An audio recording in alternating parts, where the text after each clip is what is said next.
Hello बच्चों। देखिए आज हम मैथमेटिकल मेथड जो बीएससी सेम थर्ड का टॉपिक है। वैसे तो ये पार्ट बी है। पार्ट ए में जो है अलजेब्रा आता है। तो हम मैथमेटिकल मेथड के अंदर एक टॉपिक है हमारा लाप्लास ट्रांसफॉर्म। तो उसकी ये फर्स्ट वीडियो होगी। बच्चों कोशिश करूंगा मैं कि तुम्हें एक अच्छी तरह से समझाऊं, और यदि फिर भी कोई प्रॉब्लम होती है तो तुम या तो कमेंट बॉक्स में डाल दीजिए, या हमारा एक टेलीग्राम का ग्रुप है जिसका लिंक इसके वीडियो के नीचे मिल जाएगा तुम्हें, उस पर तुम बता सकते हो। फिलहाल हम बात करते हैं लाप्लास ट्रांसफॉर्म की। लाप्लास ट्रांसफॉर्म है क्या? देखिए पहले मैं सिंपल से शब्दों में बताता हूं। ट्रांसफॉर्म का मतलब होता है चेंज करना, बदलना। जैसे कि तुमने देखा होगा, फिजिक्स के स्टूडेंट हो तुम, कि भाई हम एसी को चेंज करते हैं डीसी में, तो चेंज क्या डायरेक्ट हो जाता है वैसे बिना किसी उसके जाए? नहीं, एक डिवाइस लगानी पड़ती है। एक टूल है जो एसी को डीसी में चेंज करेगा, उसको बोलते हैं ट्रांसफार्मर। तो ट्रांसफार्मर ये एक डिवाइस है ना, वो एक चेंज कर रही है। किसको चेंज कर रही है? एसी को डीसी में। ऐसे ही लाप्लास ट्रांसफॉर्म एक इस तरह का डिवाइस है जो एक वेरिएबल की फंक्शन को किसी दूसरे वेरिएबल में चेंज कर देगी। जैसा कि मान लीजिए हमने कोई फंक्शन टी में ली, कोई फंक्शन वैसे हमने टी में ले ली, टी में, और हम चेंज करना चाहते हैं इसको किसी नए वेरिएबल पी में। लेकिन चेंज कैसे होगी दूसरे वेरिएबल में?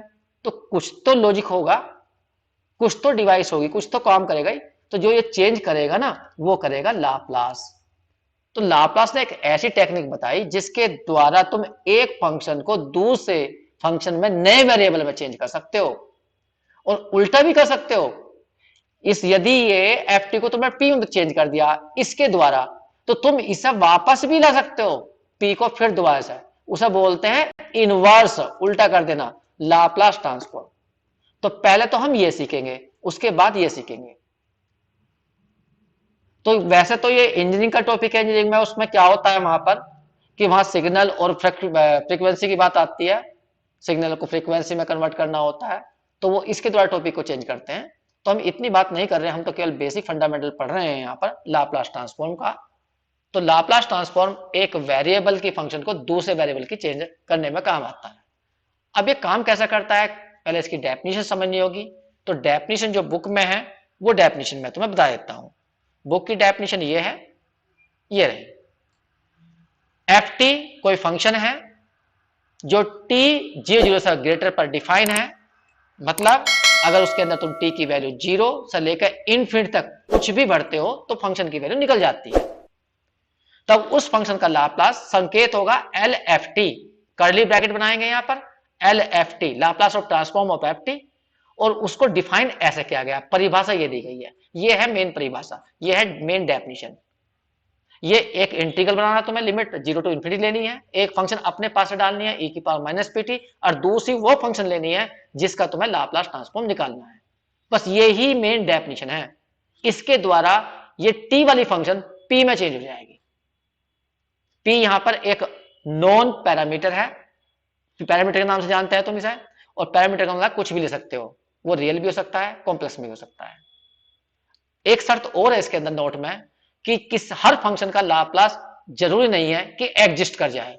लाप्लास तभी एग्जिस्ट करेगा जब इस इंटीग्रल की वैल्यू फाइनाइट यूनिक होगी, या बहुत से बोलते हैं ये इंटीग्रल कन्वर्जेंट हो। कन्वर्जेंट का मतलब होता है कि ये वैल्यू फाइनाइट और यूनिक आ जाए। तो इंटीग्रल की वैल्यू जब निकलेगी नहीं तो लाप्लास एग्जिस्ट ही नहीं करेगा। तो इंटीग्रल की वैल्यू निकलनी तो चाहिए ना। तो यही कहा गया है कि भाई हर फंक्शन का लाप्लास एग्जिस्ट नहीं करेगा।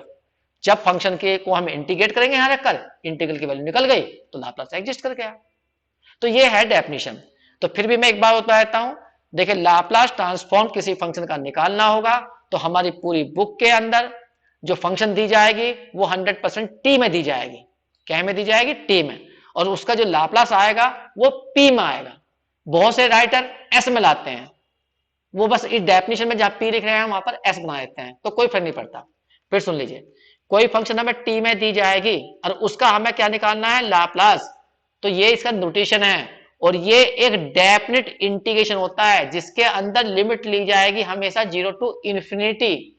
एक फंक्शन डाली जाएगी यहाँ पे e की पावर माइनस पीटी और दूसरी फंक्शन डाली जाएगी वो जिसका तुम लाप्लास निकालना चाहते हो। बस इस इंटीग्रल को सोल्व कर दीजिए, ये इंटीग्रल की जो वैल्यू आएगी वो ही एफ टी का लाप्लास ट्रांसफॉर्म कहलाएगा। अब यहां बात उठती है कि ये आंसर जो आएगा इंटीग्रल करने के बाद कहे में आएगा। सोचो, जब तुम टी के रेस्पेक्ट में इंटीग्रेट करोगे और लिमिट भरोगे 0 टू इंफिनिटी, तो टी की जगह एक बार 0 भरोगे, टी की जगह एक बार इंफिनिटी भरोगे, तो टी तो रहने का नहीं उसके अंदर, तो आंसर कहे में आएगा, पी में आएगा। तो ये आंसर हमेशा पी में आते हैं, तभी तो टी वाली फंक्शन दूसरे वेरिएबल में चेंज होगी। बस ये है वो डिवाइस जो एक टी वेरिएबल की फंक्शन को पी वेरिएबल में चेंज करेगी। बस पहले हमें जो भी क्वेश्चन दिया गया होगा उसको एफ टी मान लेना है, यहां रखना है, इंटीग्रेट करना है। लेकिन समस्या तो अब खड़ी होती है जब हम एफ टी की वैल्यू यहां रखेंगे, इंटीग्रेट करेंगे, इंटीग्रेट तो करने ना आते, तो यह सबसे बड़ी समस्या है। तो हम एक काम करते हैं इससे बचने के लिए, इंटीग्रेशन से बचने के लिए हम थोड़ा सा एक काम करते हैं, पहले कुछ फॉर्मूले बना लेते हैं इस डेफिनेशन से, आसान आसान सी फंक्शन लेके अब फॉर्मूले बना लेते हैं। जितने क्वेश्चन उन फॉर्मूले द्वारा हो जाएंगे तो वो उससे कर देंगे।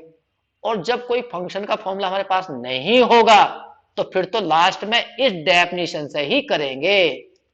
तो डेफिनेशन तो ये मेन होती है। फिलहाल हम कुछ फॉर्मूले बना रहे हैं, अब वो फॉर्मूले क्या क्या हैं वो ध्यान सुनना।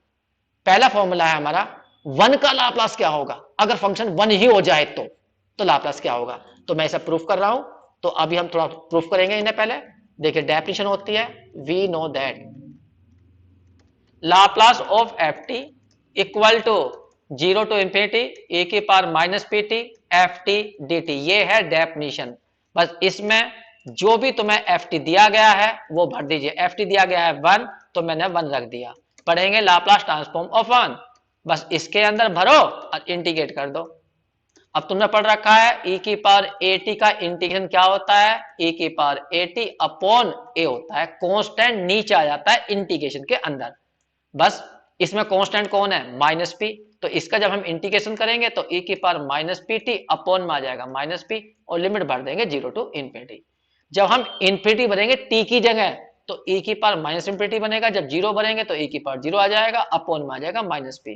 पढ़ा होगा तुमने e की पावर माइनस इंफिनिटी की वैल्यू 0 होती है, लेकिन e की पावर 0 की वैल्यू 1 होती है। तो यहां 0 आ गया, यहां -1, माइनस से माइनस कट जाएगा, आंसर जाएगा 1 अपॉन पी। यही उसने कहा था कि 1 का लाप्लास ट्रांसफॉर्म 1 अपॉन पी होता है। तो अब इस फॉर्मूले को याद रखना, जब भी कभी मैं पूछूंगा कि 1 का लाप्लास बताइए तो 1 अपॉन पी बताना तुम्हें, ऐसा प्रूफ नहीं करके दिखाना, डायरेक्ट बोलोगे। अब तुमने प्रूफ कर दिया ना एक बार, अब आगे प्रूफ करने की जरूरत नहीं है, डायरेक्ट बता देंगे 1 अपॉन पी बैठेगा। अब इसमें एक शर्त है, वो शर्त क्या है, p ग्रेटर देन 0। क्यों, क्योंकि सोचो अगर p नेगेटिव हो गया, p नेगेटिव हो गया और यहां बाहर नेगेटिव लिखा तो ये पॉजिटिव हो जाएगा, और तुम इंफिनिटी भरोगे तो फिर यह माइनस इंफिनिटी नहीं, e की पावर प्लस इंफिनिटी आएगा। और तुम्हें पता होगा e की पावर प्लस इंफिनिटी की वैल्यू इंफिनिटी होती है। और जब यहां इंफिनिटी बन जाएगा, इंफिनिटी में कुछ माइनस कर लीजिए, डिवाइड कर लीजिए, तो वो इंफिनिटी जाएगा, तो इसका मतलब ये वैल्यू निकलेगी नहीं, एग्जिस्ट नहीं करेगी, इनफाइनिट आएगा। इसका मतलब फिर उस टाइम पे 1 का लाप्लास नहीं निकल पाएगा। तो हमने शर्त लगा दिया कि p की वैल्यू 0 से बड़ी लेना, पॉजिटिव। जब p की जगह पॉजिटिव लोगे 2, 3, 4, लेकिन बाहर लगा हुआ है माइनस, तो ये पावर नेगेटिव रहेगी। तो ये बात ध्यान रखनी है। ऐसे ही दूसरा फॉर्मूला है हमारा e की पावर ए टी का, e की पावर ए टी का लाप्लास निकालिए। तो वही डेफिनेशन है, प्रूफ कर रहा हूं मैं इसे। We know that Laplace of f t equal to होता है 0 टू इंफिनिटी e की power minus p t f t d t. बस तुम्हें एफ टी की जगह भरना है e की पावर ए टी, तो यहां पुट कर दीजिए एफ टी जगह e की पावर ए टी। तो e की power a t equal to हो जाएगा 0 टू इंफिनिटी e की power minus p t f t की जगह e की पावर ए टी। अरे ये तो 2 e आ गए। अब 2 e कैसे सोल्व करते हैं, तुम्हें पता है e की पावर 2x आ जाए, e की पावर 3x आ जाए, तो इंटीग्रेशन कैसे करेंगे, अरे पावर को ऐड कर लेंगे, तो कितनी हो जाएगी 5x। तो वही काम मैं भी करूंगा यहाँ पर। तो मैं e की पावर को ऐड कर लेता हूं, माइनस में कॉमन ले लेता हूं, p माइनस ए बार टी। चेक करिए ये बात सही लिखी है, गलत लिखी है मैंने। बस अब इसे इंटीग्रेट कर दीजिए। इंटीग्रेट करना तुम्हें आता है। e की पावर अभी तो बताया था, e की पावर at का जब इंटीग्रेट करेंगे तो e की पावर at का इंटीग्रेशन जो होता है वो e की पावर a अपॉन यहाँ a आ जाएगा। तो यहाँ पे a कौन है, सारा कॉन्स्टेंट ही तो है, तो e की power minus p minus a, बाहर t अपॉन में आ जाएगा माइनस p माइनस a। बस इसमें लिमिट भर देंगे 0 टू इन्फिनिटी। ये रहा। जब हम इसमें लिमिट भरेंगे, पहले इन्फिनिटी भरेंगे तो बाहर माइनस है तो e की पावर माइनस इन्फिनिटी, 0 भरेंगे तो e की पावर 0 जाएगा अपॉन में माइनस p माइनस a आ जाएगा। और e की पावर माइनस इन्फिनिटी की वैल्यू 0 होती है, e की पावर 0 1 होती है। इसमें भर दीजिए, यहाँ 0 आ गया, यहाँ माइनस 1 अपॉन में आ गया p माइनस a। माइनस से माइनस कैंसिल हो जाएगा, तो इसका आंसर बैठ जाएगा तुम्हारा कितना, 1 अपॉन p माइनस a। बस यही हमारा फॉर्मूला था कि e की पावर at का लाप्लास इतना होता है। तो इस तरह से हमने फॉर्मूला बना लिया। ये रहा। इसमें भी एक शर्त होती है, अब वो शर्त देखिए क्या होती है। ऊपर देखो, अगर यहां पर p माइनस लिखा हुआ, अगर ये ब्रैकेट नेगेटिव हो गया, ये ब्रैकेट नेगेटिव हो गया तो बाहर नेगेटिव है तो पॉजिटिव हो जाएगा। अब पॉजिटिव हो तो इन्फिनिटी है तो प्लस इन्फिनिटी आएगा, और e की पावर प्लस इन्फिनिटी की वैल्यू इन्फिनिटी जाएगी, तो फिर ये आंसर निकलेगा नहीं। तो हम यह क्या शर्त लगा दें, ये ब्रैकेट पॉजिटिव होना चाहिए। ब्रैकेट पॉजिटिव होने का मतलब 0 से बड़ा, यह कह दीजिए p बड़ा होना चाहिए a से। p यदि a से बड़ा रहेगा तो ये ब्रैकेट पॉजिटिव रहेगा, और बाहर माइनस लगा हुआ तो टोटल वैल्यू नेगेटिव आएगी। बस ये इसकी कंडीशन है। तो इस तरह से हमने दो फॉर्मूले प्रूफ करे। सिंपल सा फॉर्मूला है, साइन एटी का लाप्लास निकाल दीजिए। तो मैं साइन एटी का लाप्लास निकालता हूं। प्रूफ, लाप्लास एफ टी बराबर होता है 0 टू इंफिनिटी ए की पावर माइनस पी टी, और यहां पर एफ टी डी टी। बस एफ टी की जगह भरना है मुझे, एफ टी की जगह भरना है साइन ए टी। तो मैंने यहां पर एफ टी जगह भर दिया साइन ए टी। यहां पर 0 टू इंफिनिटी ए की power minus p t, f t की जगह आ गया साइन ए टी और डी टी। बस इसे इंटीग्रेट करना है। अब मैं यहां पर तुम्हें हेल्प करूंगा थोड़ी सी, कि जब भी कभी लिमिट इन 0 टू इंफिनिटी हो, ए की पावर माइनस ए टी हो, साइन बी टी हो, तो इसका डायरेक्ट आंसर ये आता है बी अपॉन ए स्क्वायर प्लस बी स्क्वायर। इसे रट लेना, वरना तुमने पढ़ा होगा इसे आई मानते हैं, आई मान के बाई पार्ट करते हैं, फिर ये रिपीट हो जाता है, तो उससे बहुत लेंथी होगा। बस सिंपल रिजल्ट याद रखिए ये, क्योंकि बाद में भी हमें ये यूज करना है। लेकिन ध्यान रखना, लिमिट 0 टू इन्फिनिटी होनी चाहिए, ए की पावर में नेगेटिव होना चाहिए, ए की power minus a t sine b t d t, तभी आंसर आएगा। तो बस इससे कंपेयर करिए, कंपेयर करो। ए की पावर माइनस पी टी, यहाँ है ए की पावर माइनस ए टी, तो पी की वैल्यू तो ए के बराबर है। साइन बी टी, यहाँ है साइन ए टी, तो बी की जगह है क्या, ए है, बस इसमें रख दो। बी की जगह ए तो ए रख दोगे, अपॉन में ए का स्क्वायर, ए का मतलब पी का स्क्वायर, और बी की जगह कितना आ गया ए, तो ए का स्क्वायर। बस ये ही इसका आंसर है। तो लाप्लास साइन ए टी का तुमने बना दिया है कितना, ए अपॉन पी स्क्वायर प्लस ए स्क्वायर। इसी तरह से जैसा हमने साइन का फॉर्मूला बनाया है, इसी तरह से फॉर्मूला बन जाता है कोस का। वो मैं प्रूफ नहीं करूंगा, मैं तुम्हारे लिए छोड़ दूंगा। सिमिलरली करके लिख रहा हूं यहां पर, सिमिलरली।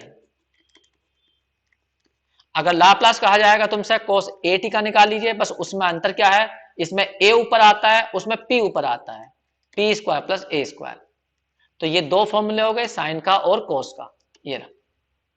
इसके लिए यदि इंटीग्रेशन तुम्हें याद रखना हो तो ऐसे याद रखना, ए की पावर माइनस ए टी, और यदि यहाँ कोस बी टी आ जाता है तो इसका आंसर बैठता है, इसमें ऊपर बी आया, इसमें ऊपर ए आता है, ए स्क्वायर प्लस बी स्क्वायर। अगर प्रूफ करोगे तो उसमें इस फॉर्मूले की जरूरत पड़ेगी, तो ये फॉर्मूला भर देना तो प्रूफ हो जाएगा। तो बच्चों आज हमने लाप्लास में इतना ही करेंगे, फिर अगली वीडियो में करेंगे। और जो कोई तुम्हारा जानता हो बच्चों उसको जरूर बता दिया करो, जिससे कि वो भी देख ले, वो भी फायदा उठा ले इस चीजों का। ठीक है बच्चों।